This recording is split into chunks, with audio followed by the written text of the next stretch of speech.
All right, we are back with the wrestling edition. Woo! Got my Ric Flair shirt on, up around the hobby. Tonight we got my man Breaks and Bros Johnny, my main man Nick Lakushi Bang Bang, and referee Brandon Toll. So this should be just an awesome show.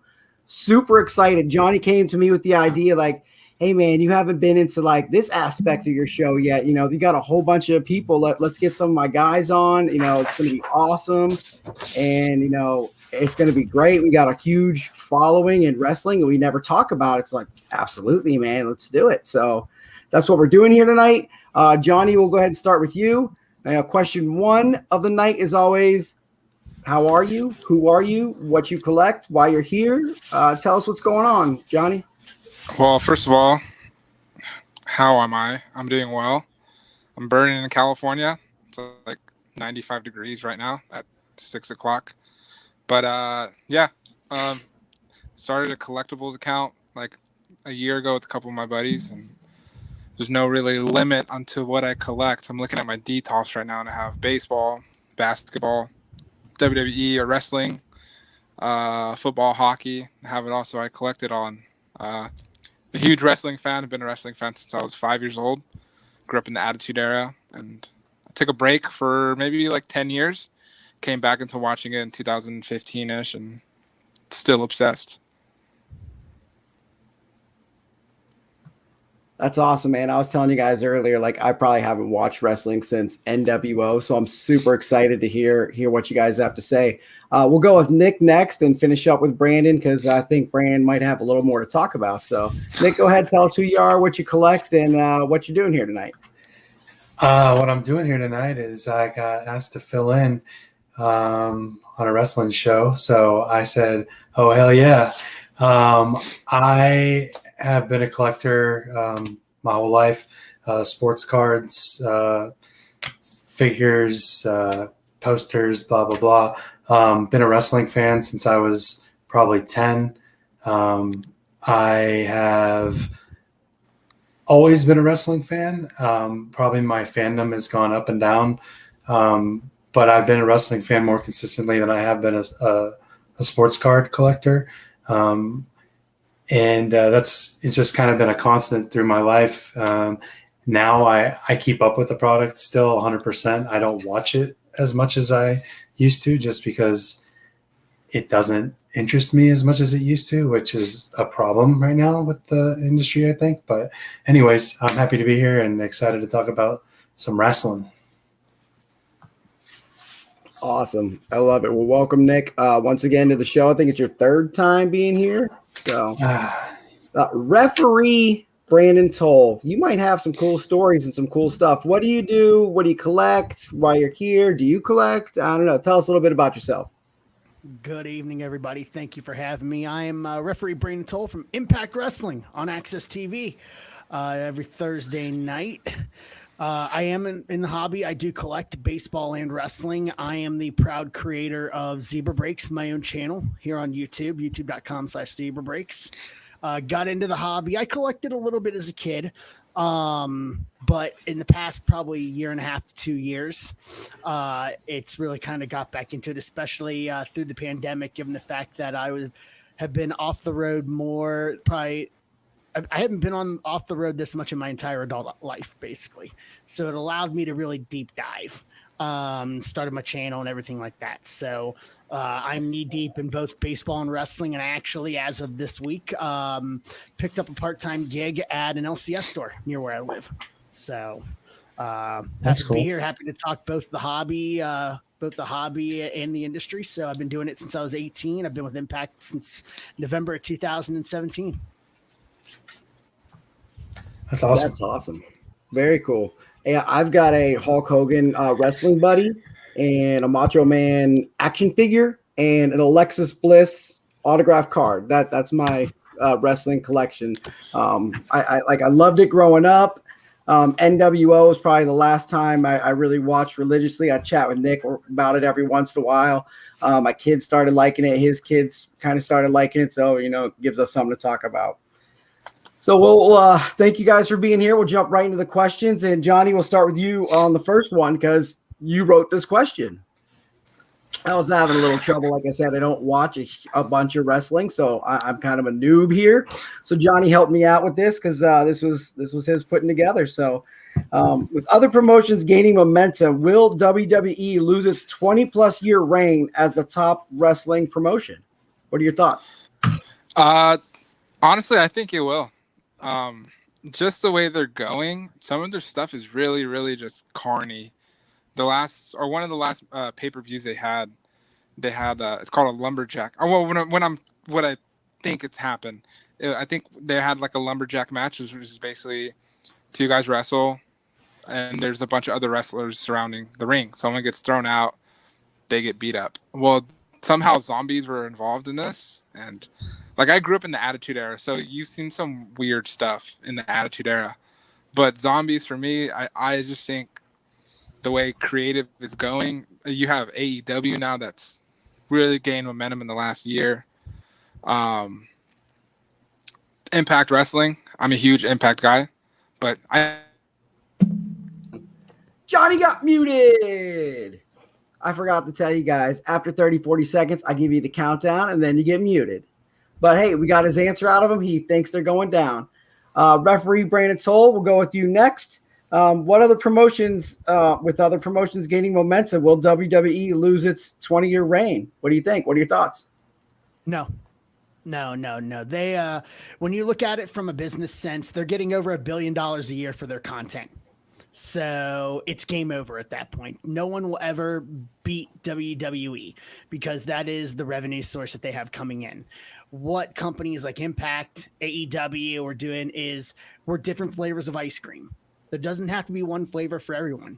You know, some people can like chocolate, some people can like vanilla, some people like strawberry, and some like Neapolitan.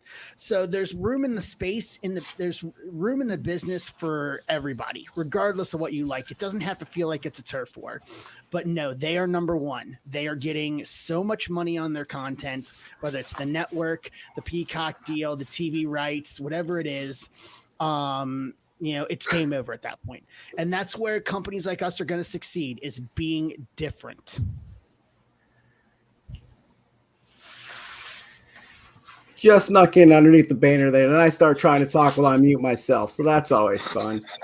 Nick, what are your thoughts? Is WWE going to continue to be king or someone else taking over? Brandon kind of said it real well. And all I can say is that WWE is sports entertainment. They will hit you over the head until you're bloody with that. So it's kind of tough to say if they're going to be the top wrestling promotion, but as far as the entertainment promotion that involves around professional wrestling, nobody will beat the WWE. Brandon just said it about the money. You know, they're in record profits right now, even though they're firing people. You know, that's why people think they're lining up for a sale. You know, they can't be beat. They're a well-oiled machine. That guy, the guy that they have running things right now, he seems to really know what he's doing as far as the financial side of things. And I think they just have their hands in so many different pots of entertainment that they're not going to get beat anytime soon. Really close to that button. Brandon, we'll start off with you on the next question. And I kind of hit on it earlier that I'm not huge into wrestling right now. It's been a while. Tell me why I should watch wrestling now. Tell me what's going to captivate me and keep me into it and make me want to become a fan. What's going to captivate you as a fan, as someone, you know, we like to call the relapsed wrestling fan, or at least I like to think of it as that, is the suspension of disbelief is still there. The athletic level that the talent has nowadays is higher than it's ever been before. And so that alone is going to draw you in. Now, there's a lot of danger to go with it, but that nonetheless. And, you know, gravitating towards one talent or one character or something that will allow you to buy in, because that's still, even in this day and era, in this day and age for wrestling, you have to buy in to what's going on. And so, once again, it's pick your flavor of ice cream, whether you like a WWE or you like an AEW or you like an Impact or whatever the case may be. There's something there for everybody. Try them all out. See what works for you. See what doesn't. There's more now than ever before. We've never had at least 3 companies on national television here domestically in the United States ever. We had WCW, WWE, and ECW, but not like in this level where you have AEW, Impact, you have Ring of Honor, which is syndicated throughout the US, and then WWE, obviously. But then you got New Japan on Roku. They have their own deal in New Japan World. The internet has made wrestling worldwide more accessible than ever. So pick your flavor based on where it is. The world is not a big place anymore. So that's what I would say to the lapsed wrestling fan. All right. Almost like when you say relapse, like nostalgia, like I used to, I love it. And now that's what's going to bring me back. Okay. I just want to clarify. Yeah, exactly. This question was also untimed. So that's why you didn't get the little countdown there. Oh, Nick, what are your thoughts? What's going to make me want to start watching wrestling or our viewers now or the viewers in the future who don't currently watch wrestling? What are your thoughts? Man, it's kind of hard for me to say. Like, I don't want to come off as like negative about wrestling because I love it and I always have and I always will. But I just feel like we're kind of in a really tough place right now where there's a lot of bad creative in all promotions, some more than others. There's a lot of inconsistencies when it comes to like building storylines and really giving you a reason to get behind a guy or a girl that you can follow for a year, a program for an entire year, you know what I mean? That really makes you, like Brandon said, suspend your disbelief where, it's predetermined or whatnot, but that doesn't matter to you because these guys or girls are putting on week after week, compelling television. And I record wrestling and I fast forward through most of it and I stop and watch something that catches my eye. And unfortunately, that's how it's been for me for the past like 3 or 4 years. I'll go to the live events and I'll have a ball. But when it comes to what I'm seeing on like the flagship shows on TV, and so it's hard for me to like say like what, I guess the only thing that came to mind, and Brandon kind of already touched on it already, is the athleticism right now is off the charts. It's something that from top to bottom you've never seen before, as widespread as it is, in my opinion. If you give guys a chance to show you what they can do in the ring, but also, allow them to make it meaningful to the fans and make it something that they can invest their time in, and that, okay, I got to go back next week and see, how are they going to follow this up? And I feel like that's kind of missing a lot of the times. And I'll be honest, well, I won't get into that right now, but anyway, that's really all I have to say about it, I guess. And Vito, I just want to make one comment. He said the best live match he saw, and that's one of our questions later. So we'll post his comment up there in a little bit. Johnny, what are your thoughts? What's going to make me or the lay wrestling fan want to come back and want to start watching wrestling? What do you got to say? Just kind of like touching what Brandon said earlier about the variety of flavors you got. I mean, even if it's like maybe if you look at it maybe like 5 years ago, really, if you look at it and your excuse is like, well, I know that WWE, they have 2 days out of the week or whatever. Well, that's not your excuse anymore because Monday you have Raw, Tuesday you have NXT, which is still WWE, Wednesday you have AEW, Thursday you have Impact, Friday you have SmackDown. There's so, and even if you want to look at some of the not more popular ones, I guess, promotions, you have like your NWA Power, that I still think they do it on YouTube. AEW has some shows, some dark shows on YouTube.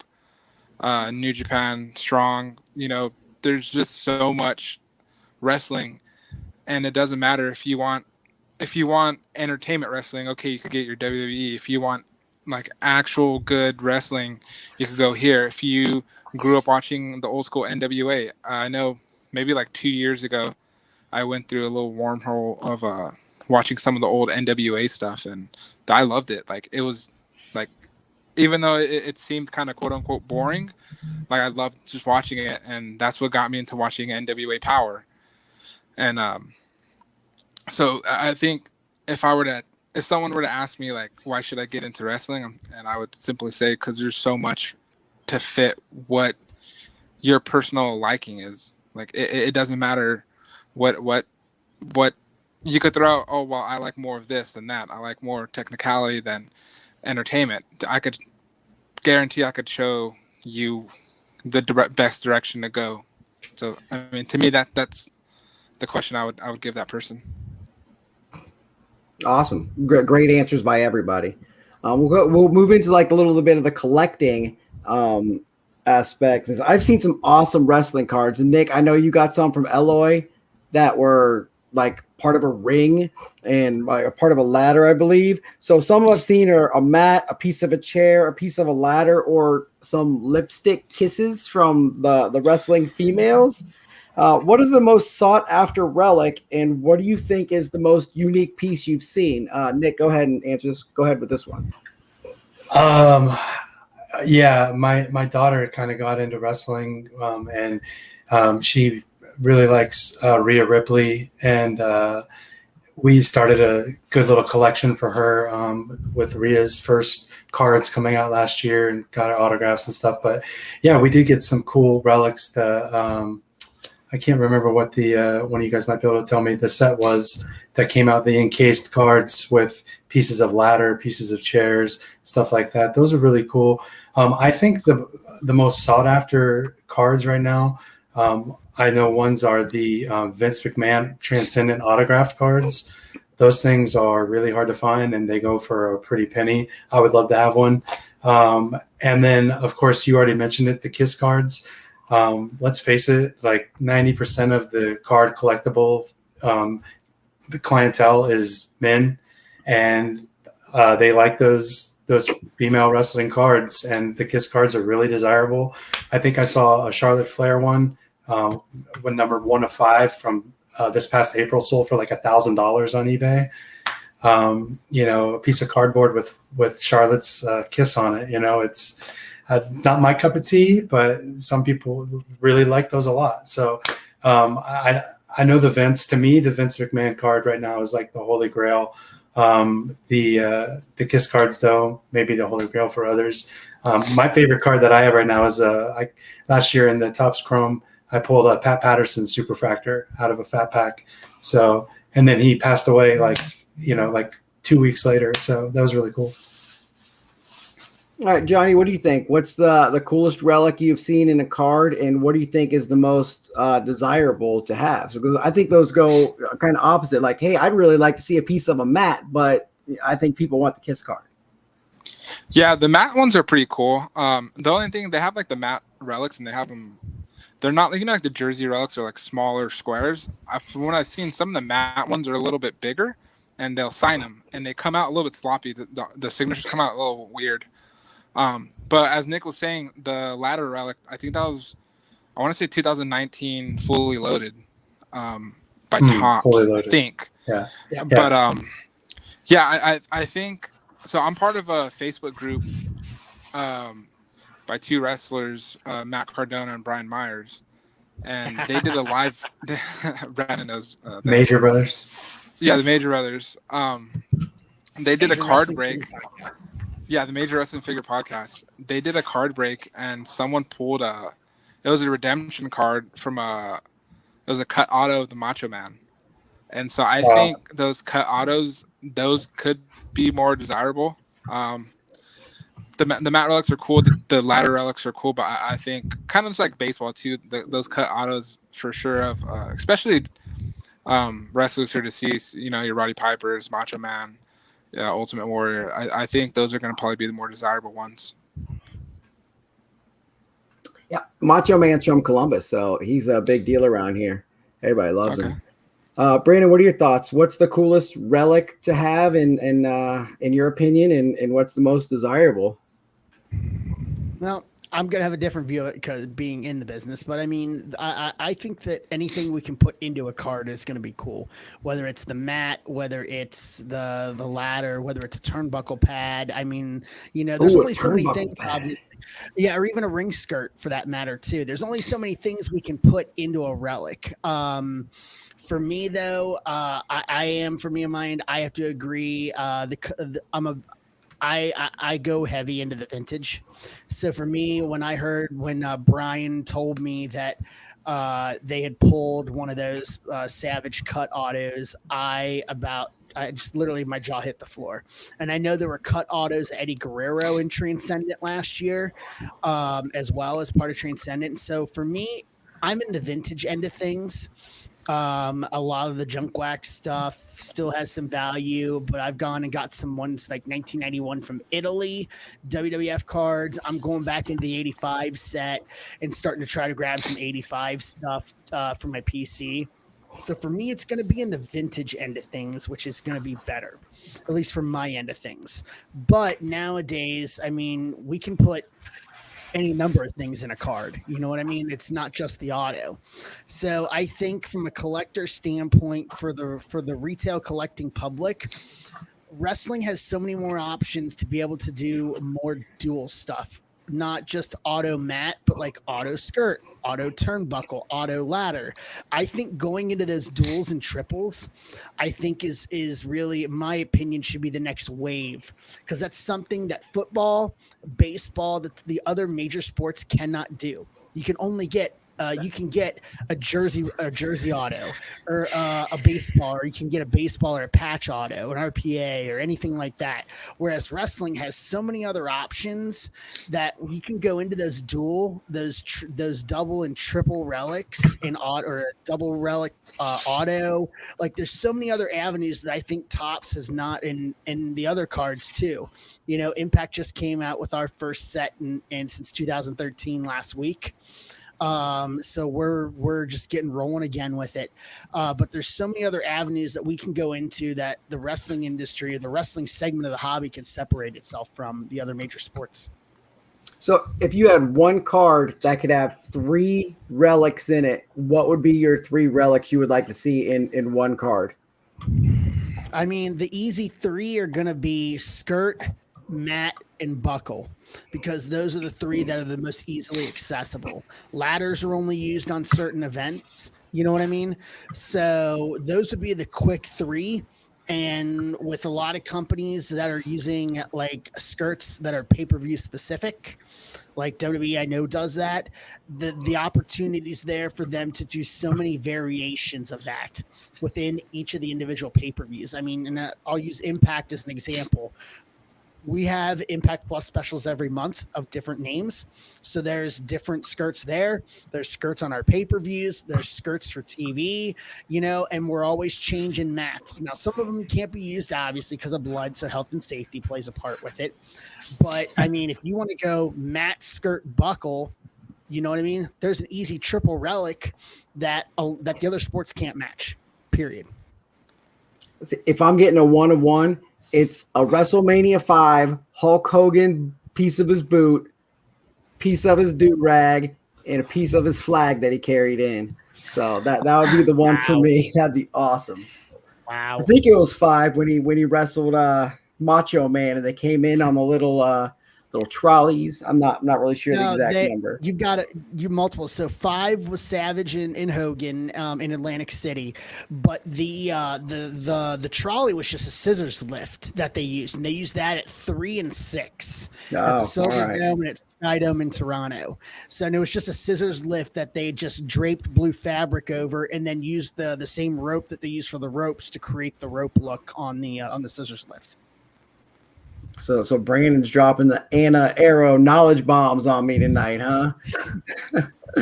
All right, awesome. So Johnny, we'll go back to you for did I ask you yet? For number 4? Question Yeah. on the relics? Yeah. All right. Well, I'm getting a little lost again because that's what happens sometimes when it's way past my bedtime. So we'll go for you for number 5 first, all right? What is a favorite piece in your collection?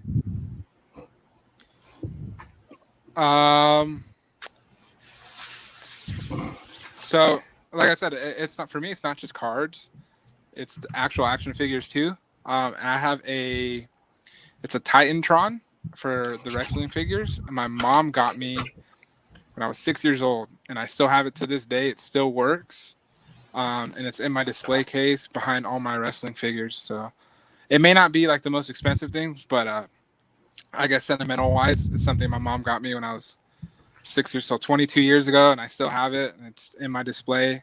I'm looking at it right now. So I guess that's like my favorite part of my wrestling collection. Brandon, what's the favorite part of your wrestling collection? What's your favorite piece you've got? My favorite piece I actually had to sell because of the pandemic and finances. I had a 1998 Cardinal Rocky Maivia. It's qualified as one of his 2 quote-unquote rookie cards in wrestling from the trivia set that came out in 97, 98. I acquired the whole trivia set in a private deal, and I had it looked at by my LCS and by someone else that I trust, and I sent it away to Beckett to get graded. I paid the money for the express turnaround, and it got a 9.5 out of 10 gem mint. Beckett's never given a 10 for either the 97 or the 98 series, so I had the highest grade available on it. And I ended up having to sell it because of the pandemic and the fact that we in wrestling were still not back on the road and all that. So I lost my, so it had to happen, unfortunately. So my goal is to get that back, and then I want to go after an 85 Hogan. I'm sorry that happened, but hopefully we can get that Hogan to you somehow. Nick, we're looking for one of these days. Nick, besides those 2 T-shirts hanging up behind you, what's a favorite piece in your collection? I know you've got some really nice cards because you keep sending them to me and trying to get those rainbows. Listen, you got me on here last minute, so I had to throw something on the white wall back there. Man, that's so hard. I have so much stuff from over the years, whether it's autographed photos that are special from meeting wrestlers as a kid. I've got a ECW program that's signed by RVD, Sabu, Tommy Dreamer from when they came to the Coco Expo. Way back when we saw Sabu and RVD smoking outside. I've got so much cool stuff. Honestly, one of my favorite pieces is I have the Rock's very first Rocky Maivia action figure. I can still and the reason I like that is because I can still remember getting it, and it's boxed up. We're kind of redoing the spare room office, so all my collectibles and memorabilia is all boxed up right now. So I don't really have anything. But that's probably my favorite is the Rocky Maivia action figure. So I have a 19. I think it's like. I don't know what year. I'm not even gonna pretend to know. It's an Ultimate Warrior squirt gun. It's like a foot tall. It's yellow with a giant warrior head. You fill it with water. You clamp the bottom on, and you just squirt people with it. I've got a warrior, and my brother's got a Macho Man Randy Savage from when we were little, and it's just sitting on my kid dresser in my parents' basement. And every time I go over there, I just look at it, and I love it. And then there's this blue mattress that my brothers and I used to wrestle on. And I was always Jesse the Body Ventura. My other brother was Mr. Perfect. And my other brother was the British Bulldog. And we would have wrestling matches like in the front yard on this blue mattress.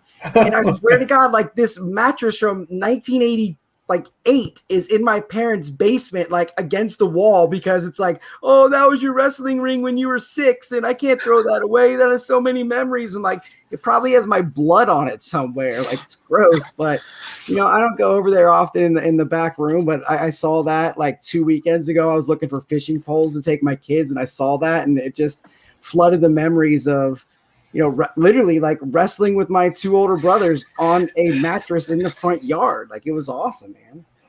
All right, I have to show this real quick. It's right here. Let me grab this because this is something I think you all will like. Hold on.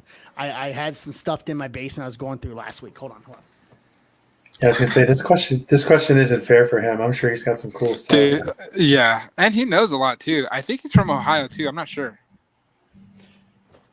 Okay, so I have a program from SummerSlam 1990 at the Spectrum in Philly. I'm an old school guy.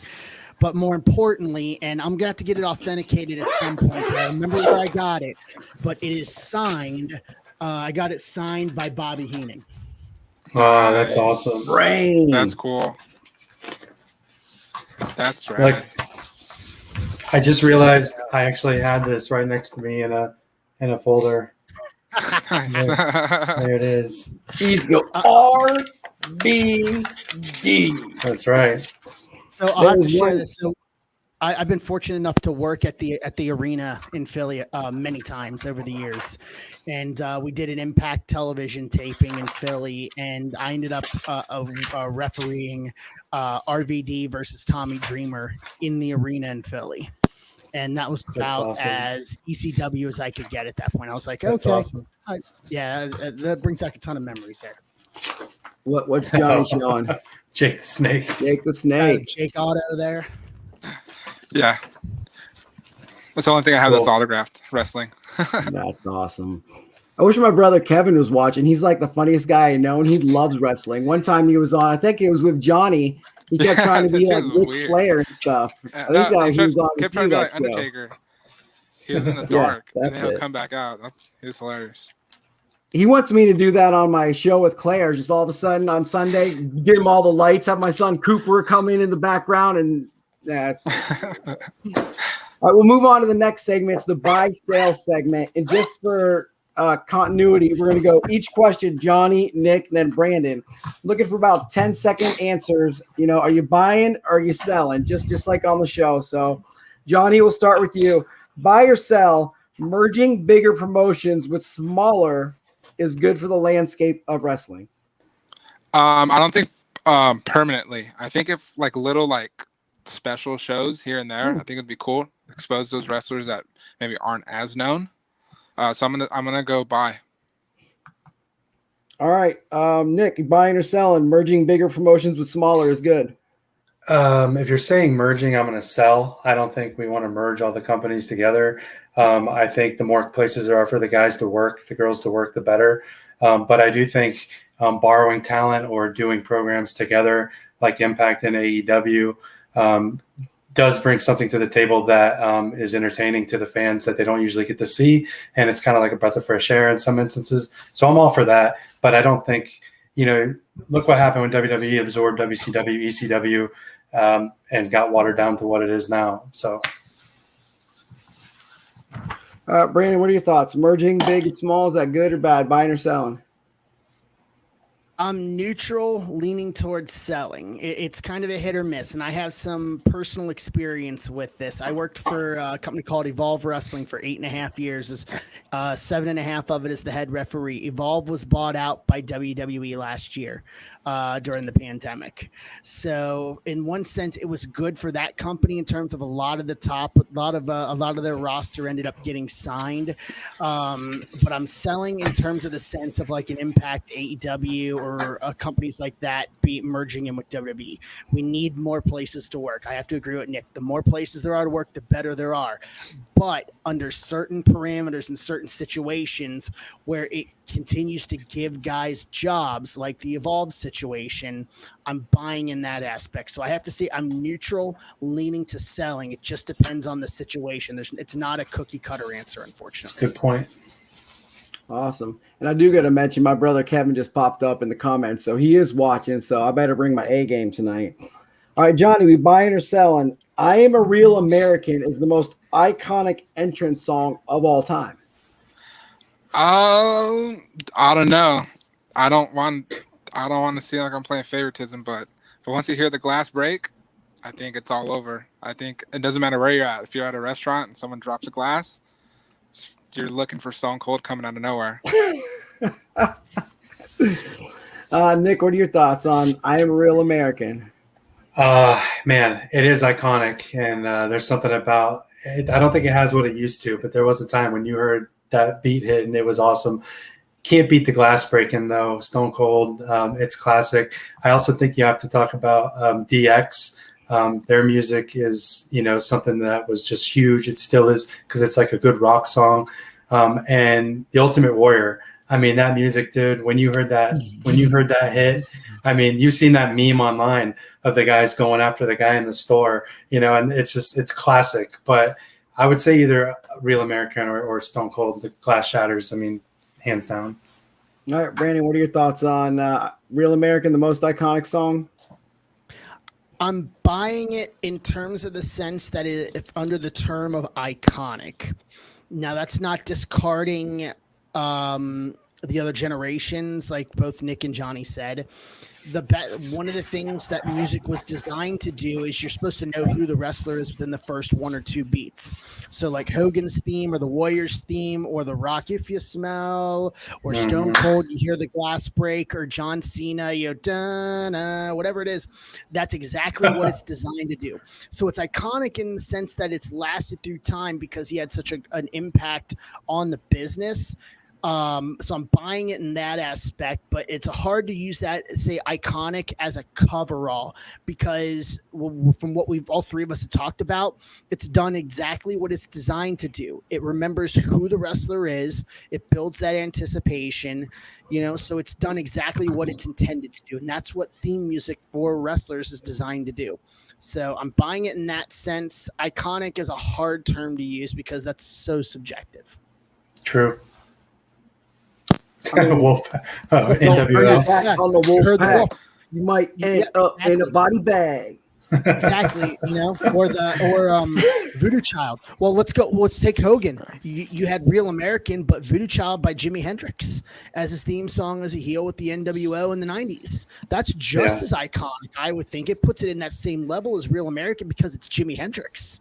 And I say that because I have a music degree. I have a degree in music. So, but it's the same concept. Awesome stuff here, guys. All right, here's like my most favorite question. That's terrible English. Come on. I have like English degrees in journalism and stuff, but this is my favorite question that I wrote. So Drax from Guardians of the Galaxy, who we know is played by Batista, is the greatest character that a pro wrestler has played. Johnny, you buying or selling? This one was a hard one, but I'm gonna say buy.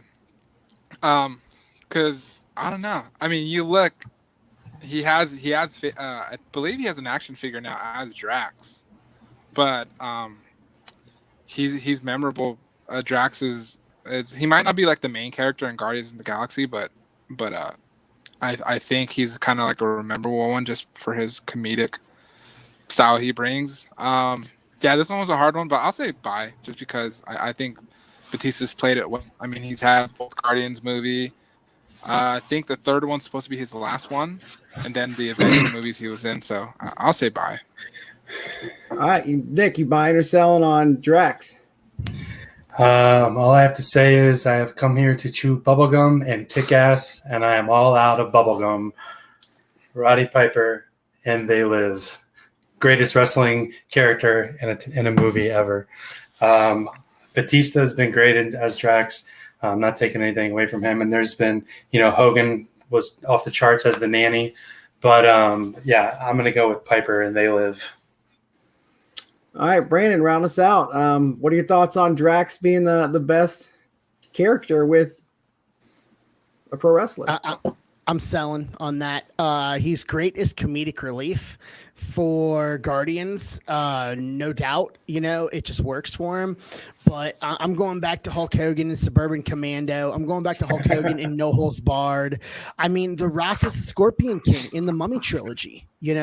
There's certain guys that have just had parts that have just made it work. And they get talked about. I mean, WWE about 5 years ago re-released No Holds Barred on DVD. So that doesn't say anything. And Nick said it, Roddy Piper and They Live. So I'm selling it. I think he's great. I think he fits the character for Drax with his timing and the comedic relief aspect that he brings to it. I laughed when I see it, and I've seen him, but no, it doesn't stand above a Piper and I mean, granted, Santa with Muscles with Hogan was horrible. I mean, there have been bad movies that Hogan's done over the years. But I mean, you can't have that conversation without talking about guys like Piper or Hogan in any of the movies they did. You just can't. Thunderlips. I'm surprised nobody there you go, said Thunderlips and Rocky. Yeah, absolutely. It's true. I'm surprised no one said The Rock in anything. Well, he did Or- I'll give a Scorpion shout King. out. I did. I'll give a I shout said out to Kevin Scorpion King. Nash. Oh, okay. I missed Kevin that part. Nash and A he was in Chippendales Longest Yard. movie? Oh, No, I wasn't gonna say that. I knew he was in What, that what because about what the Macho Man Magic plays Mike. Buzzsaw and Ready to Rumble? oh yeah. And- Buzzsaw and- Ready. Buzzsaw Spider-Man, huh? Spider-Man, Yeah, yeah. Buzzsaw and Spider-Man. And then we're not even my talking bad. about The Rock and any of the Fast and Furious movies on top of it. Oh, there I we think go. Fast and Furious got canceled after like the 20th one they made. Well, now they're talking about a Fast and Furious and Jurassic Park crossover. So we're going to It's too see much for me. GTOs racing Tyrannosaurus Rex. And I heard Optimus Prime might make a cameo. I don't know. At this We point, got two probably. more on the buy sell. Johnny, attending WrestleMania would be better than attending a high-end UFC match. You buying or selling? I'm gonna say buy 100%. I'm a huge UFC fan. I mean, and obviously a huge wrestling fan. But with WrestleMania, you're not gonna get too many squash matches, which are like the quick ones. For UFC, you could look at your McGregor and Jose Aldo, your Masvidal, Ben Askren, those less than 10 seconds or whatever. Those UFC fights, they could end in less than 5 seconds, in 10 seconds. And then you're kind of like, well, spent a couple $100 on this ticket. And the main event lasted, 10, it lasted quicker than the intros. And so I think with WrestleMania, you're going to get your money's worth. I know some of the last 10 years, they've been like, 4 or 5 hours long. So you're going to get your money's worth if you go do a WrestleMania. So I'm going to buy that. WrestleMania is better than the UFC. I mean, yeah, UFC could pull a Mike Tyson versus Hurricane Peter McNeely where it's over in 12 seconds. But Nick, I believe you went to WrestleMania this year. So, and it was a 2-day event, right? Not just 5 hours. So I assume you're going to go, whoa, WrestleMania here. What are your thoughts? Yeah, I went to night one this year. Yeah, I think that's easy. WrestleMania, it's a spectacle. It's more than just I like 10 that fights. spectacle. Yeah, it's more than just 10 fights. It's pro wrestling. You know what I mean? Like, so you're going to get matches that, like Johnny said, are going to give you entertainment. They're not all going to be home runs. But there's going to be, some of them are going to be outstanding. And yeah, man, WrestleMania was a blast this year. I thought I was fortunate. I thought night one was better than night two. I was fortunate I was at night one, in my opinion. But yeah, I've been to big UFC fights and I've had an absolute blast. But UFC fights, it's more about, drinking, having a good time with my buddies, watching a quick little fight, drinking, having a good time with my buddies, watching wrestling. WrestleMania, you're like fully engaged the whole time because it's a spectacle on the grandest stage of them all. Brandon, I assume you've got a lot of opinion on this, being actively involved. And I've been to UFC fights myself. I actually had the privilege of going to UFC 77 and seeing Anderson Silva fight Rich Franklin for the 185 belt in the rematch after Silva took it off. And I've been to WrestleMania too. So yeah, I mean, and I thoroughly enjoyed going to the UFC fight, and that was before it became what it is today. That was still when it was just the rocket ship was going off on it years ago. There's nothing like WrestleMania. That's why it's talked about like the World Series, like the Super Bowl, like any of those other major sporting events you talk about, because it is an experience. And that's all the way down to if you go to one in the stadium, people will tailgate outside of WrestleMania. I've seen it firsthand, and people tailgate outside of major sporting events. It gets the press coverage that a World Series or a Super Bowl does. So the UFC just has not found a way to be able to turn one UFC night into that event because they do them every month, but wrestling does the same thing. And then and only then is when the UFC is going to be able to start being in that conversation. They're not in it right now. They've put super fights together, like they had the BMF fight last year or so ago with Masvidal and Diaz in MSG with The Rock. That may be as close to a super, like a WrestleMania. It's not even in the league of it, but that might be something that could be used as an example. But they have not found a way to have one event a year that would be on par with a WrestleMania. You just dropped all the knowledge right on me. Like, awesome. So last question, the buy or sell. Johnny, can you smell what The Rock is cooking? I mean, movies, that TV show he just came out with, you can smell what he's cooking. You can smell what he's cooking. Nick, can you actually smell what he is cooking? Yeah, you can smell what The Rock's cooking. Brandon, can you smell what The Rock is cooking? So when I think of that, I think of the DX parody of The Nation from '98. I smell what he's cooking. Smells like, but I think I'll eat some anyway. The Rock just. If you don't know what I'm talking about, it's here on YouTube. Yeah, they can't do that anymore. Yeah, it will not fly in this era. I bet that's not on the Peacock, is it? No, they removed that day one. Really? They edited that out? Oh, I'm sure. Well, from what I know, they edited that out. They edited anything that's sensitive. That would definitely would not fly in this era of wrestling. Not even close.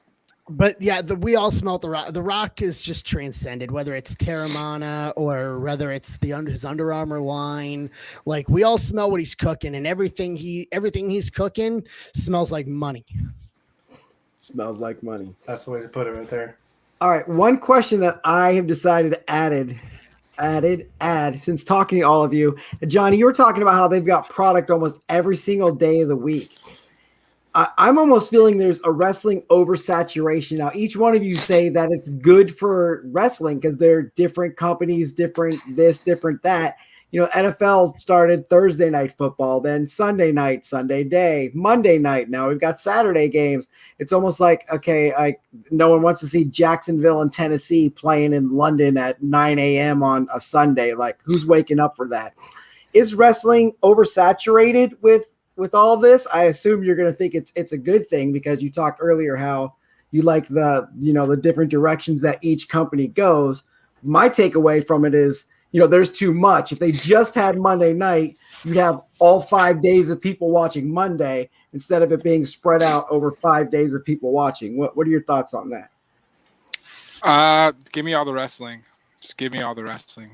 Give you all the wrestling. I could even if I'm not sitting down and like focusing on it, it's something that I can do while sorting or watch or have on in the background while sorting cards, while eating, while cleaning my room, cleaning the house. It's to me like I said, I haven't sat down and watched any WWE programming in a while.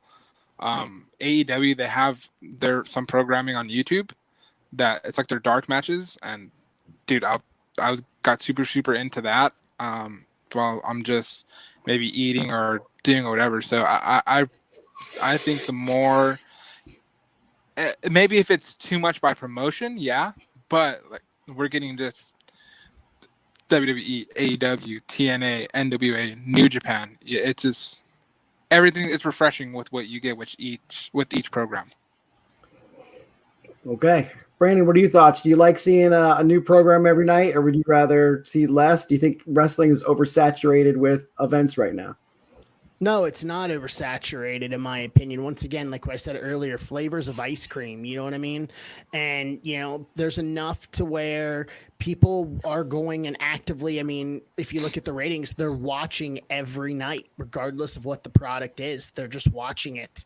And whether you like you said, if it's in the background or if you're doing something else, like it's there and it's consumable. The fact is wrestling like this has existed for decades.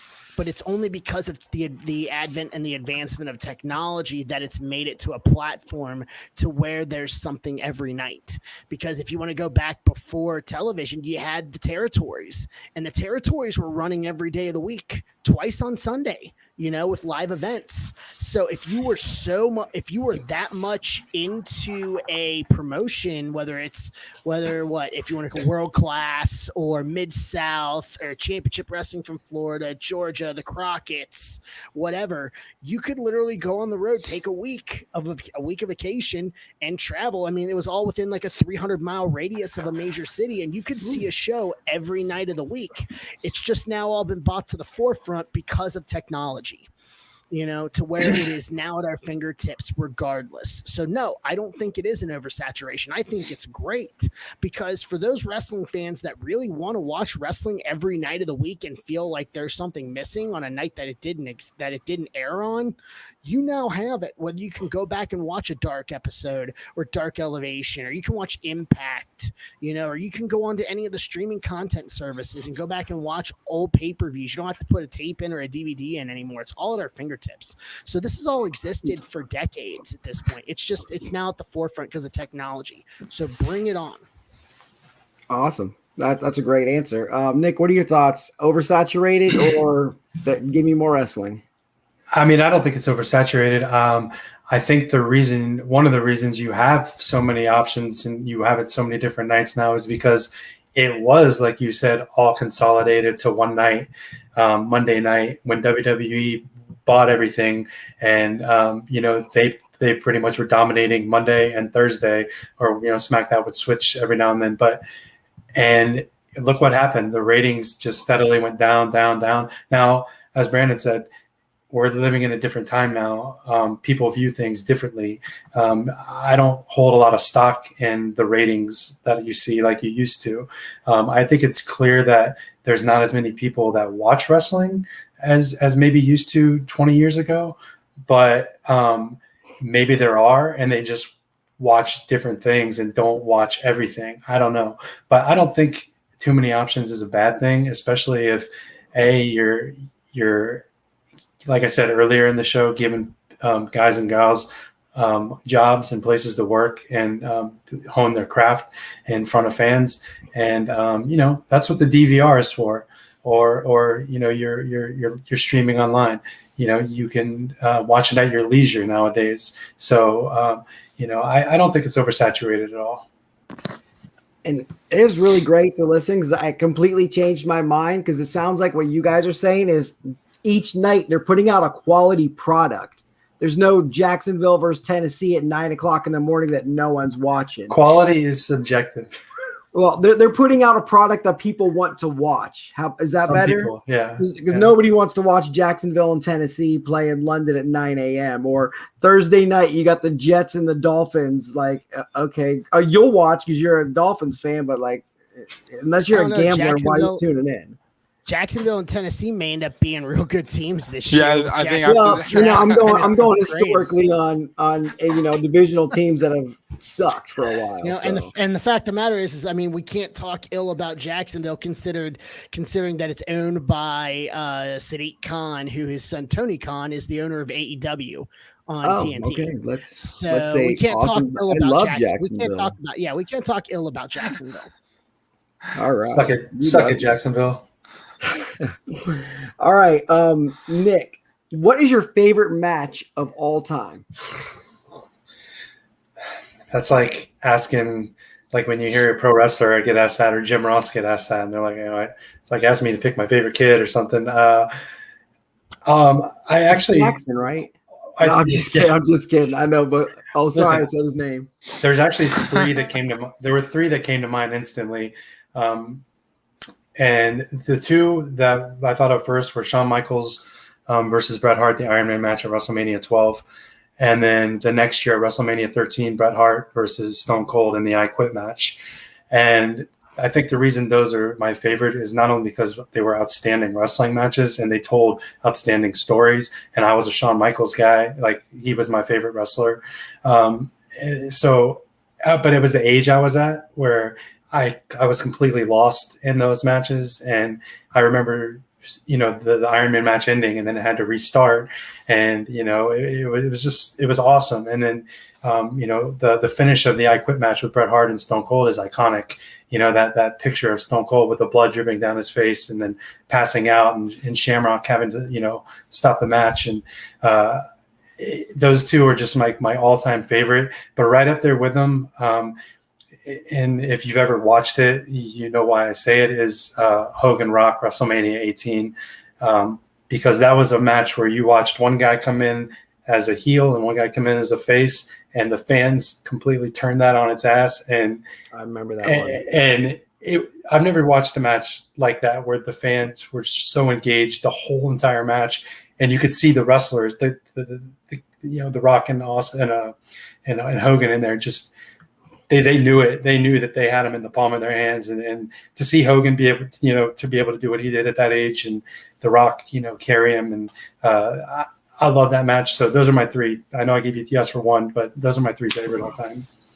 Yeah, I'm glad you brought up that Hogan Rock one, because I was trying to think of which event it was at, because that's mine. That's probably like one of the few last years that I was watching wrestling, and I can remember vividly in my mind thinking back on it right now. Brandon, what about you? What's your favorite match of all time? Once again, there's no way to put one, so I'll give you a couple here. And I'll give you a couple, I guess it would be as a fan, and I'll give you a couple of personal ones. From the fan aspect, to me, in my opinion, what I consider to be the perfect wrestling match would be Shawn Michaels against The Undertaker from WrestleMania 25 in Houston. That match was, in my opinion, flawless from a wrestling standpoint. Yep. They could not have done that any better. That to me is the perfect wrestling match, period. Just the way that was put together, and the way it was executed, and the way the fans responded. For me, I like tag team wrestling, so I'm going to throw an oddball out here to me, and I like it. I love the storytelling with it. It was simple for it going about 20 minutes, 22 minutes. Demolition versus the Hart Foundation, 2 out of 3 falls for the WWE tag titles, SummerSlam 90. At the Spectrum in Philly. To me, that's just to me from a tag team standpoint, 2 out of 3 falls. You don't see it much anymore. You didn't even see it a whole lot back then. I think it just told a great story. The Demolition under the Freebird rule, the Legion of Doom, the Road Warriors that had just started with WWE, so they had got into the mix at the very end. Like, it was just a combination of multiple things with it. From my end, in terms of refereeing, I would be remiss if I threw out, for me, and these are just a couple special matches for me. One from Impact, Hard to Kill 2020, Tessa Blanchard against Sami Callihan for the Impact World title, where Tessa became the first female to win a major promotions world championship in the men's division. I was the official for that. And then the other one for me on the other end of things was Evolve 131, which was the first and only live independent wrestling show that was aired on the WWE Network Live. We were the only one to have done it. And I had the main event of that, Adam Cole against Akira Tozawa for the NXT Championship. I'm the only referee to have officiated an NXT title match while not under contract to the company. It's awesome. Yeah, those are some great stories. Johnny, what are your thoughts? What's your opinion, the greatest match of all time? I have to go with the same thing with all of them. So it's hard to just pick one. The thing about me is I have a little bit of variation. Like I said, I grew up in the Attitude Era. A little bit, I wouldn't say like naive, but the entertainment aspect got me. One of the biggest ones was the TLC match, SummerSlam 2000, Dudley Boys, Edge and Christian, Hardy Boys. I think entertainment-wise, it was just action-packed. It was nuts. Classic. Kind of like what Brandon said, WrestleMania was 25, Undertaker and Shawn Michaels. The I Quit match, Stone Cold, Bret Hart, with Ken Shamrock as the special guest ref. Stone Cold actually did a podcast where he went back and kind of did like a walkthrough of that match. I think it was amazing. Another one was it's more recent. It's Kenny Omega versus Okada, best 2 out of 3. Yep. I want to say it was Dominion 2000. I think it was Dominion 2018. Yeah, Kenny Omega and Okada. They put on a show. It was that was one of my first.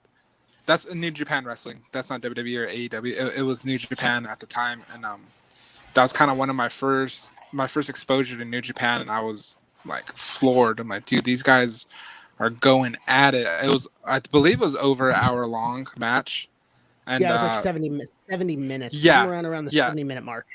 Insane. Like you hear stuff like that, kind of like the old days, like with like Ric Flair and Ricky Steamboat, like those kind of stuff that they did, and just to be able to watch it in real time, for me, it was amazing. So those are my top matches.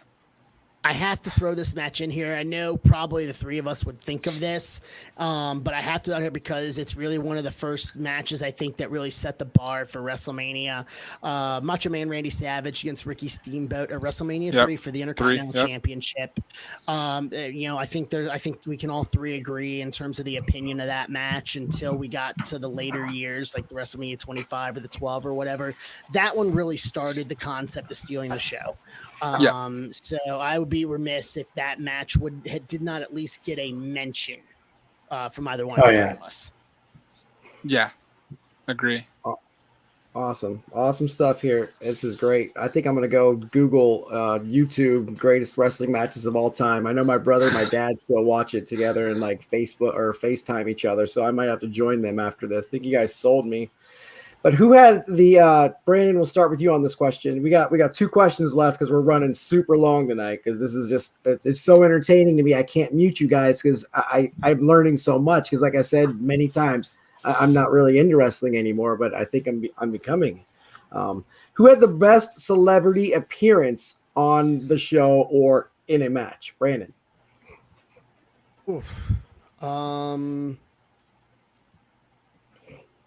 I got two, one serious and one comedy. The serious one, I think Mickey Rourke, and this would have been WrestleMania 25 again. This is right off of the heels of the movie The Wrestler that came out, and I think he did a great job in the movie The Wrestler. And I think he respected the business and everything. I think he paid respect to the business, and it came off really well. So serious, but comedy. There was a time, and I forget how many years ago this was, that Raw kept doing the special guest hosts, or I don't know if they were acting as the GM or not, but they brought in Bob Barker and did pricing games on Monday Night Raw. And I love Bob Barker solely because I watched Price Right as a kid, and also him and Happy Gilmore. You can't negate that as well. So, Bob Barker. I think those probably are two that really stay, at least for me, that just kind of popped me.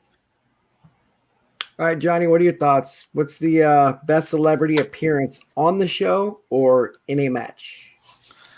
For some reason, there's some that came to mind, but for some reason, the one that stuck out was a few years back was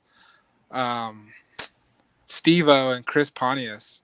They showed up on Raw, and they just didn't get the business. Like, when you get slammed, like, lay there. And Steve-O didn't understand, lay there after you get slammed. There's a wrestler called Umaga. And he gave him a slam. No. Umanga. Yeah, he gave him a slam, and Steve-O didn't get it. Like, he was like kind of like you've seen like Wild Boys where he gets hurt and he starts laughing. Well, he's probably high.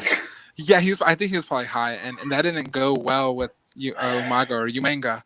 And so he did it again and just kept beating him up. And Steve-O, there's like a backstage segment. It wasn't WWE. I think it was probably just like an interview he did years later where he was like, man, I look back now and thought I just should have laid there. And I remember seeing that and thinking like, dude, like, this is insane. What is Steve-O doing on WWE on Raw?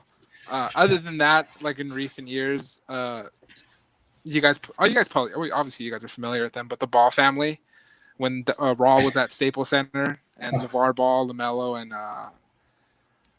D'Angelo, I believe those three were at Raw, and there's a little mishap where LaMelo said something on the mic that didn't go well with Mr. McMahon, and so I don't think they're going to be allowed back on there. But yeah, I would say the Steve-O one was probably one of my favorites. It was funny. All right, Nick, what do you got? Who had the best celebrity appearance on a show or in a match?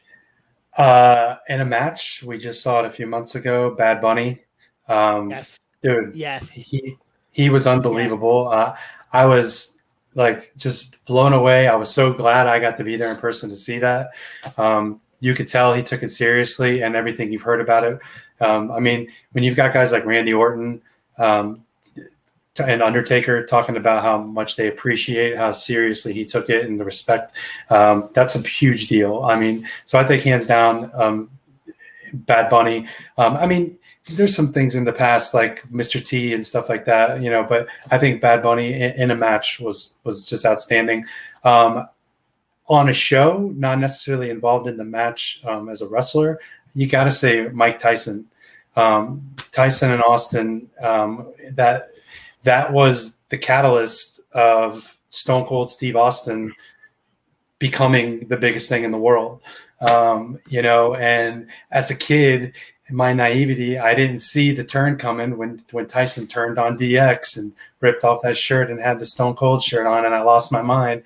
And part of me's crying because Michael's lost, and I knew his back was hurt, and so I think those are my two. Bad Bunny, killed it, and I think Tyson, as far as the attention he brought, what he did for Stone Cold and the WWE at that time, was, it was huge. You can't be understated or overstated. You have to give a respectful mention real quick, and Kevin put it up here in the comments as I saw it, and I have to mention it.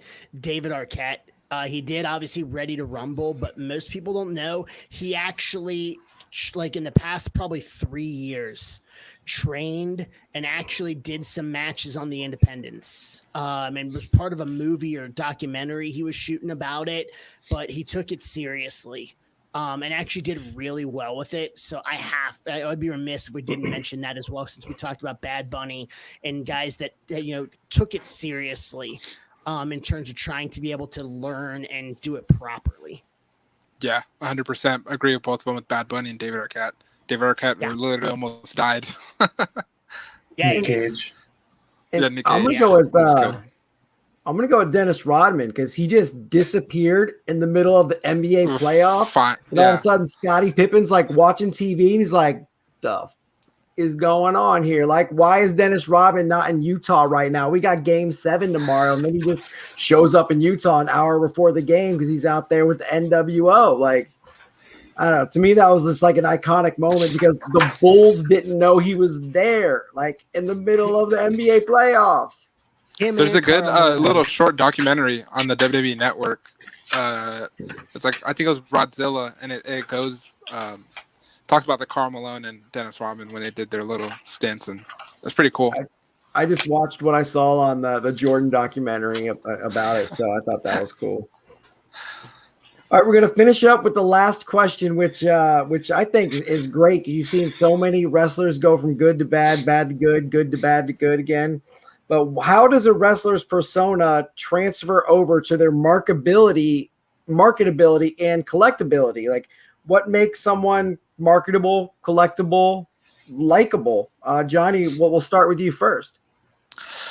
I'm going to say with what they can choose, I guess, gear-wise. Obviously, I think this question was a little hard for me because I felt like kind of was more pertaining to the cards, but it also could pertain to like their action figures.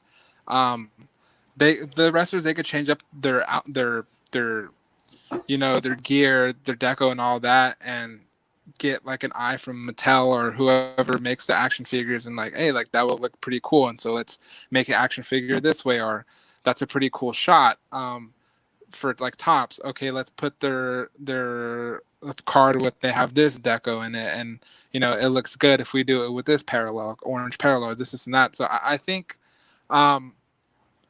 if they can get like kind of like anything in wrestling, I guess if they can get themselves over to the crowd, I think that could help them boost. And also think if they could just, I don't know, like me and Brandon mentioned earlier, I'm part of the Major Wrestling Figure Podcast, the Facebook group, and Matt and Brian, they do a great job at marketing themselves, on social media and stuff like that. So, and I've seen cards, autograph cards by them go for, $100, $100 plus, from guys that, and I hate this word, but that we'll call them jobbers or whatever. And that's not who they are at 1000%. They're, great wrestlers, but, people will say like, there's a Randy Orton autograph that went for $50, but Matt Cardona is getting $100 for his. I think it's all about how you present yourself, and I do believe that wrestlers, if they promote themselves and if they kind of just have that confidence in the way they are in their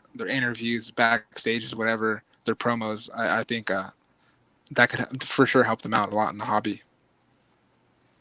All right, that's great. Nick, what's your opinion? How does a wrestler's persona transfer over to their marketability and their collectability? I mean, I think it just comes down to their ability to connect with the fans, whether it's verbally, visually, with their music, and I think it also depends on where you work. Johnny just mentioned, Matt and Brian being able to market themselves and stuff. If you're in WWE, you can't do that.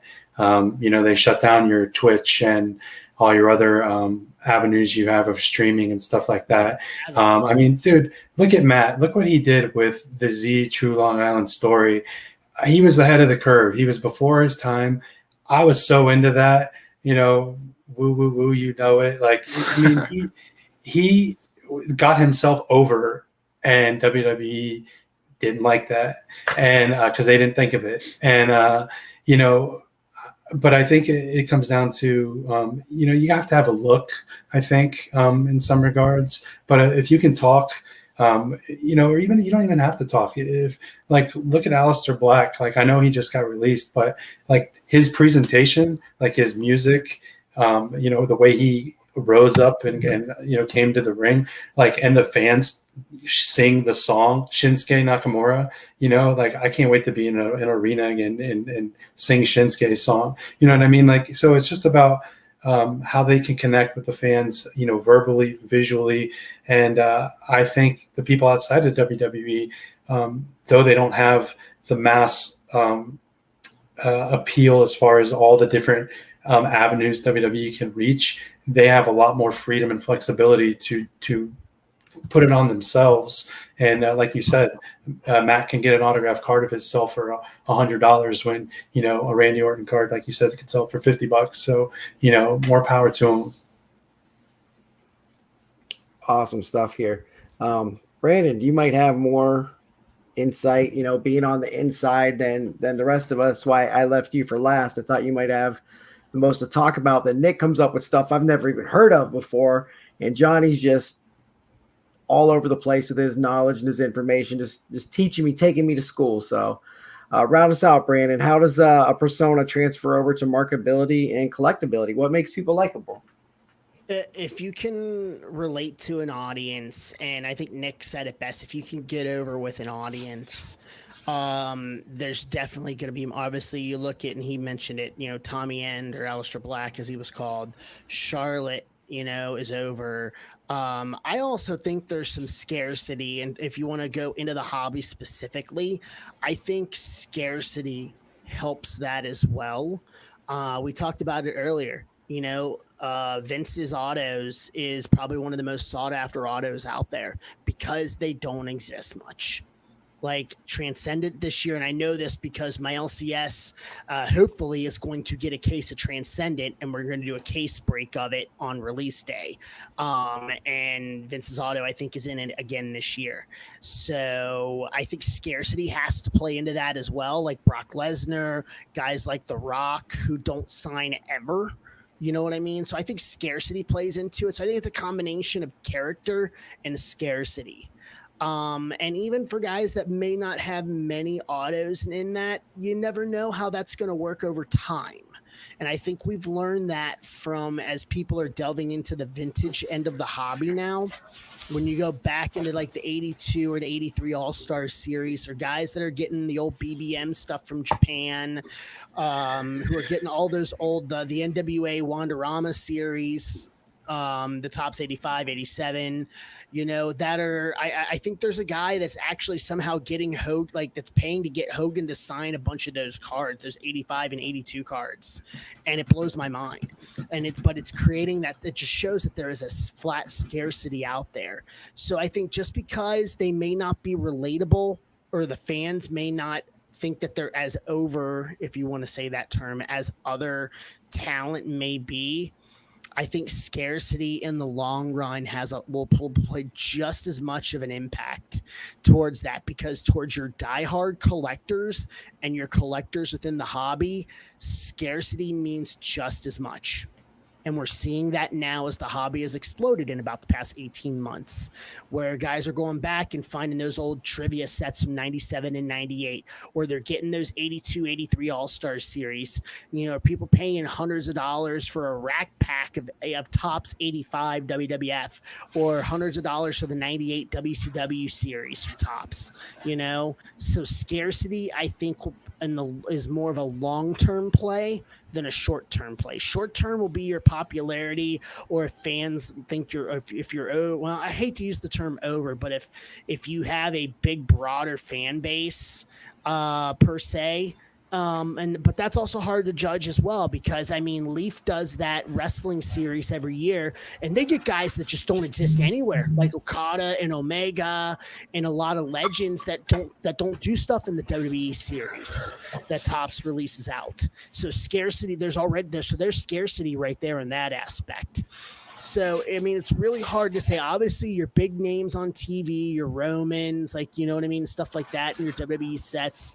But I think it's not just that. I think scarcity and the availability of being able to get your autos and stuff like that plays into it just as much.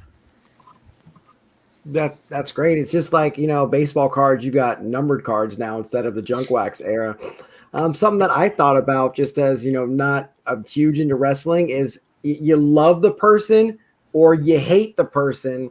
Like the people are kind of forgettable in the middle. You love Hogan, you love Flair, you kind of hate Bischoff, or you hate the NWO, or you love the NWO. There's no, they're okay.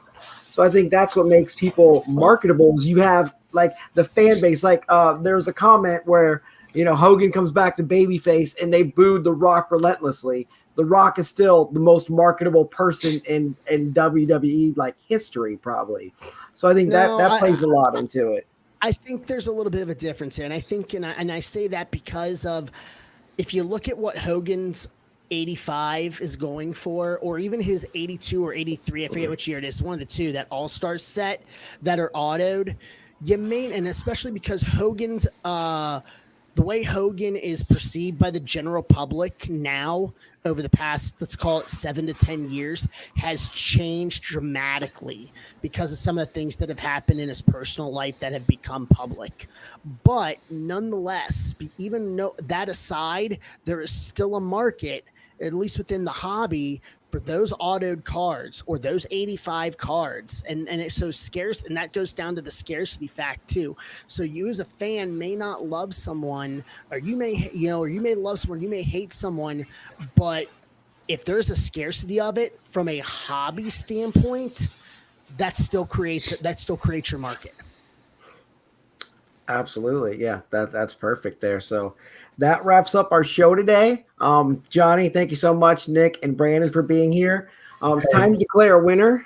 Oh, sorry. You had something, Nick? Oh, yeah. I just wanted to give a shout out to somebody, but I can wait. Oh, you know what? I had one thing I wanted to mention before we declare a winner, because Nick, you were on a wrestling card.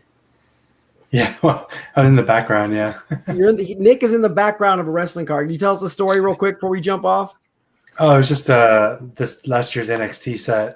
It was when Riddle and Pete Dunne won the Dusty Cup, and just the shot they took of them in the ring, and my brother and I are we were like 3 rows up on the side there. So it's just cool to go through cards and see yourself on a wrestling card. So. All right, you go ahead and give your shout out where you like. Oh yeah, I just wanted to give a shout out to Kevin Gust. He's a at KGUST61, and he makes these killer custom wrestling cards. I've seen those. Yeah, Wrestling Stars Series 1, and I actually got the Andre 1 of 1, and Hogan 6 of 6, and Macho Man 3 of 6, and then I got the variation. It's the bald Kurt Angle. So That's cool.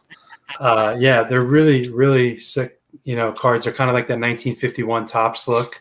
But They look like yeah, the Blake Jamesons. yeah, exactly. Yeah, so I really, really dig these, and shout out to Kevin and at KGus61 on Twitter. So Yeah, definitely hook me up with him. I wanna snag some of those. he's got cool baseball, like he's got really cool stuff. So yeah, I'll send his profile to you. Hey, Chris, can I throw in a plug real quick as well? Yeah, go ahead. So I have a YouTube channel. I'm a content creator. Zebra Breaks, youtube.com/Zebra Breaks. I have content every Thursday, noon Eastern. Baseball and wrestling. Impact just came out with their first trading card set for 2021 a week ago Monday, and I ended up having the exclusive first look at it on my channel. So I'm trying to build up. I do wrestling, I do baseball. I stay within those. So, and then my LCS RBI Crew 7, RBICrew7.com. I love those guys. They're my go-to place. But yeah, I do. Please support my my channel. I'm up and coming. I've only had it about a year or so now, but It's good content. Extremely good content. It's super professional. Thank you. I appreciate it. So, and then Impact Wrestling, I'd be remiss. Impact Wrestling every Thursday night at 8 Eastern, 7 Central on Access TV, or if you don't have access, twitch.tv/Impact Wrestling. If you have the internet, you can watch Impact. And then we have Slammiversary coming up July the 17th on pay-per-view and Fight TV is our next pay-per-view outlet. All right, Johnny, you got anything to say before we declare a winner? No. No. All right. Well, I got to be honest. I think we had a little unfair advantage with Brandon here tonight. So I'm just gonna have to go with Brandon as the winner tonight. So like I said, he started at the 20-yard line in the 40-yard dash. So Brandon, go ahead. You got 1 minute untimed. Talk about anything you'd like. Bring out your belt and just open floor. Go ahead. Just talk. No, thank you guys for having me. I just got to talk about my big thing when I got into the hobby is I have my little PC, but I want to be a content creator because I think there's a lot of people that got in because the hobby was on a bubble, and I think those people are going to leave when the bubble bursts, at least in their opinion. But content creation will always be here. So Zebra Breaks, youtube.com/Zebra Breaks. It is a long-term project for me. Like Johnny said, I put a lot of time, a lot of work into it in my setup, trying to create really quality content, not like a Jabs family, in my opinion, who's just shooting on a tabletop.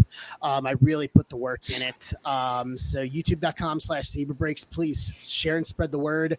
My Twitter at Ref Brandon Toll, TOLLE, and then my Instagram, Referee Brandon Toll on Instagram. Support wrestling. I know we talked about, people love and hate companies, but support wrestling, period. And especially as we're coming out of this time right now with the pandemic, go to live events if you feel comfortable. If you don't, totally understandable. Trust me. I was high risk for COVID myself. I'm asthmatic, so I totally understand it. We're not fully out of it maybe yet, but support wrestling, whether it's watch on TV, watch what you want, go to those live events. Obviously, Nick lives down in Florida, so he goes a lot of NXT. I'm assuming he'll probably go back to the Capitol Wrestling Center eventually at some point if he hasn't already. But support live events because especially as we're coming out of this, wrestling prior to COVID was hotter than it had ever been before, with more places to work, crowds everywhere. I want to see fans back in stands. And I'm not saying that solely from an Impact standpoint. I want to see as many fans. I want to see sellouts with Impact, obviously. But support wrestling, whether it's buying the trading cards, whether it's Impact, WWE, independent level, support those independent shows if you want to, support all the companies, just, as we're coming out of this, and just be nice and respectful. We're all in this together. Like this is not a turf war when it comes to professional wrestling. There is room in this space for everybody. Wrestling is for everybody, regardless of whether you hate a company or you love a company. This space is for all of us. So support it, please. Awesome. I mean, you went way over a minute, but I don't care. Sorry. Johnny's the only person I muted today, and I probably shouldn't have because, Have you ever watched any of the other shows when you're like really teaching me something or something I know nothing about? Like you just keep on talking and it's fine. But then when you keep repeating the same thing over and over again and you get no point, then I'm like, okay, you're getting muted. Or you're talking about the Kansas City Chiefs, you're getting muted. Or Oakland Raiders. I like Wet Sox more than I like the Oakland Raiders, so you're getting muted. It's messed up. That's messed up. But Johnny, Nick, and Brandon, I just want to thank you guys so much for being here. We're gonna play the outro, and then I've got like 7 minutes to hang around and chat before I need to go to bed. If you want to hang around and just chat and have like a little round table, it's great. If you got to roll, you know, it's late. We've been on for almost an hour and a half, so I appreciate you guys being here. It's been awesome. We're gonna play the outro, and then if you want to hang, great. If not, we'll see you later. So, Goldline, thanks for watching. See you guys.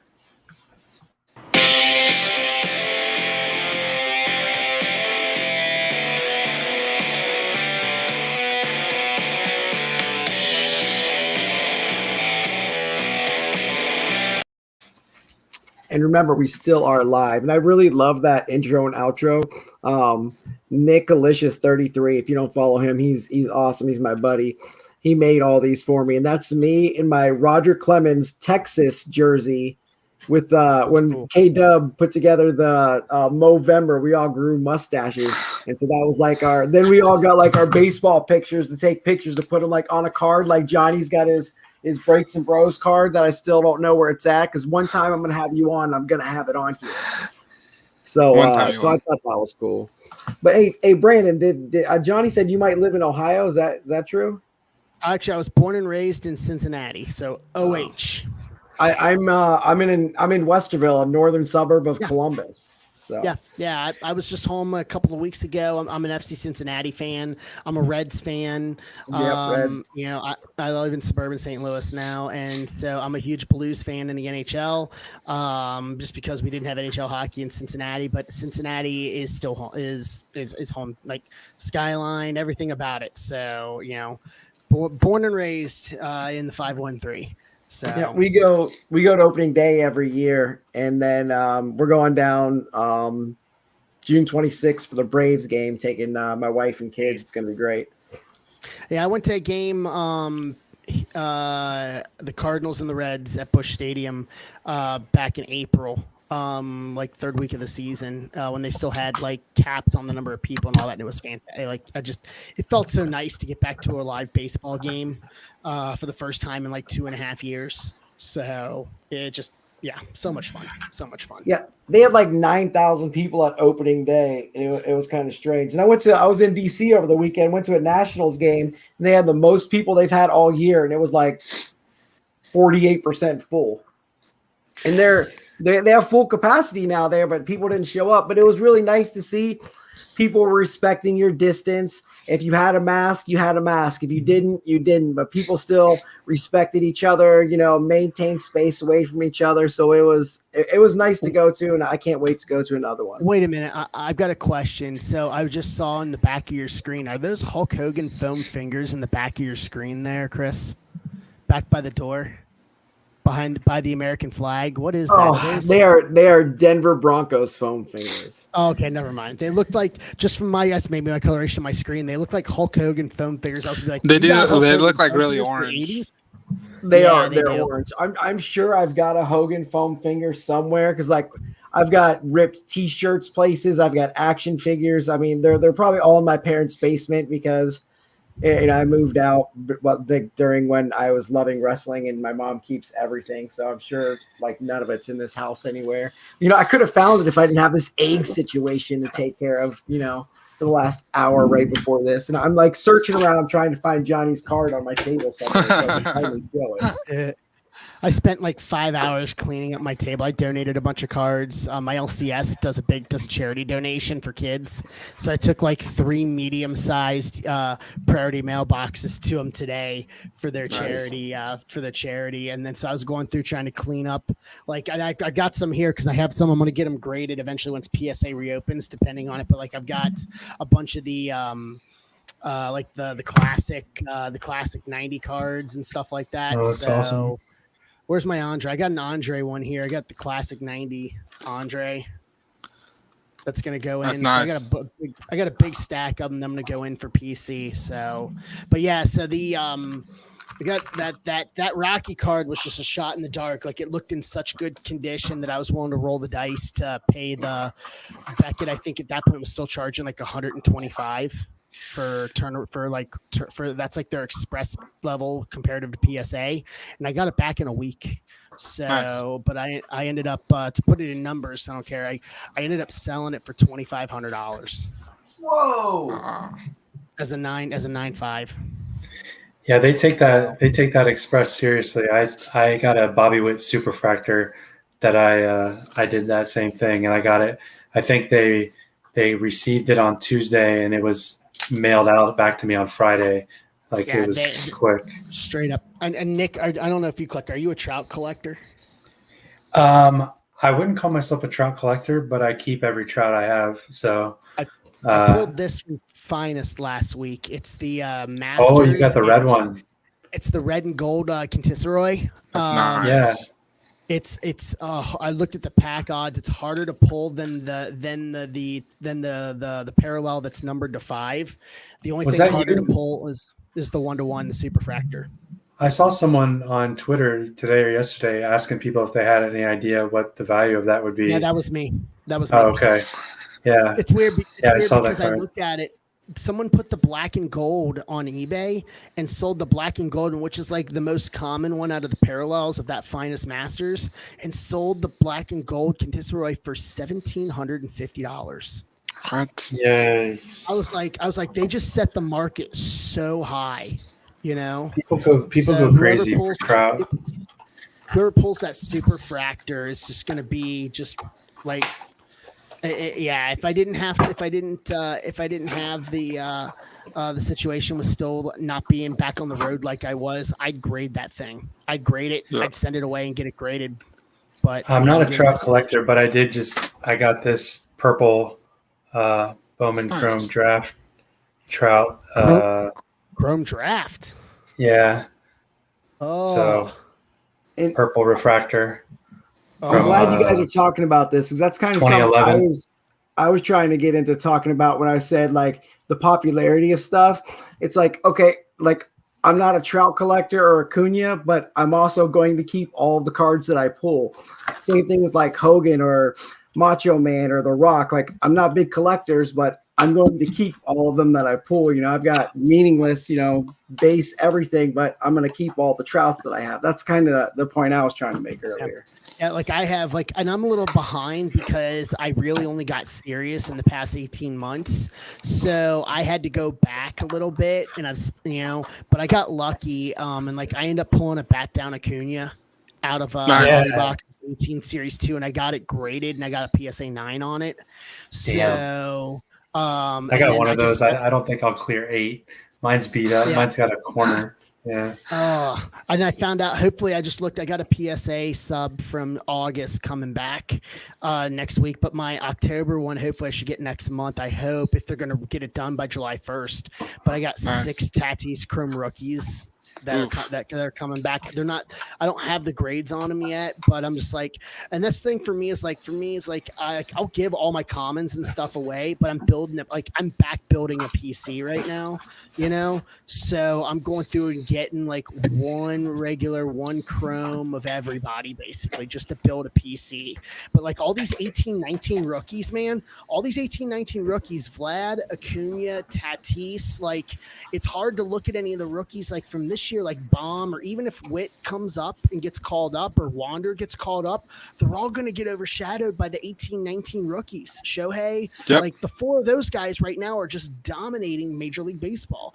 And the 18 class, that's who brought me back to the hobby, was the 18 class. It's ridiculous. I started pulling back at Walmart. You used to be able to find the 18 update. Like you go to Walmart every day. And so my buddy was like, you should start buying those. And I was like, oh, and I pulled the Soto variation in the dugout. And and he was Please like, tell me you had it. Please tell me. Oh yeah, I got it. It's a Gym 10. I got it PSA 10. So I have it right. I have this. Oh wow. I got a sealed retail box of 18 update that I was holding on to. Like, dude, I I thought about doing a break on it, but no one wanted to get spots in it. So I was like, Yeah, I'm just gonna hold it. it's tough. I mean, because it's because there's so much value to it. It's hard to fill something like that, I'm sure. But yeah, I mean, Party City was stocking like I was gonna say Party City. For yeah, sure. 16 fat packs at a time. So like I was able to hit like 3 of them, and I ended up with like 48 fat packs. And but that Soto, I didn't even know what I had, and my buddy's like, dude, you need to get that graded. So at the beginning of the back pandemic, I was able to go to Big Lots and get some pretty decent stuff. Big Lots, and I think I want to say even Michael's carried like a little bit of stuff. It varies So in different areas of the country. I think those stores, what they carry. Yeah, because I got the Big Lots, the bunch of wrestling like dollar packs that one day, Nick, and I messaged you, and you found them like a couple days later at yours, and I'm like, I don't even know, but they're girl wrestling cards. My daughter's gonna want to open them, so cool. So I got lucky last May, and I went to Big Lots and ended up getting like they had them. I got them for like $7. I got $7 a fat pack. I got like 6 or 7 fat packs of Series 2 2018 tops. Nice. Oh, wow. May. I was like, I could not buy them fast enough. The bat down I pulled, believe it or not, was in a hobby pack that was in a prime pack at Walgreens. Wow. Nice. One of the prime pack I saw back before they redid them, and you could really tell they came with 3 packs, and now they only come with 2, and they're garbage now. But you used to be able, and I saw that who was on was it Harper that was on that wrapper? I can't remember, but I was like, oh my god. I think it was Shohei in Series 2. Well, he was on Update. I don't know if he was on Series 2. So that might have been. I don't know. I have to look. I'm pretty sure it was Harper then, no? I think it was Harper, the blue wrapper. But yeah, I would see those, and I was just buying them up. I would go all over Orlando, and I finally pulled one, and I was like, I'm done. Yes. So. I'm going back. I'll tell you right now. I'll have a need. I can't find anything, but if anybody guys got any Kershaw, I know it's 08, I think, or 7, but I can't find any just raw Kershaw rookies. Like that's one of the hard, and it's harder to find than Acuna, harder to find any of these 18, 19 rookies. Like, I mean, like, because I'm trying to back build in my collection just so I can have it. Like, I can't find anything of his that are raw, that are, what I would feel to be even close to gradable. I'll for sure keep a lookout, because in that Facebook group, they have a card night where they post. There's like a thread you just post cards, and some guy I saw right now, he had like a couple.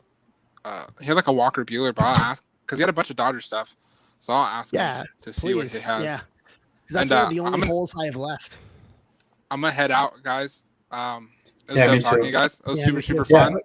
Can I say one thing before you guys go?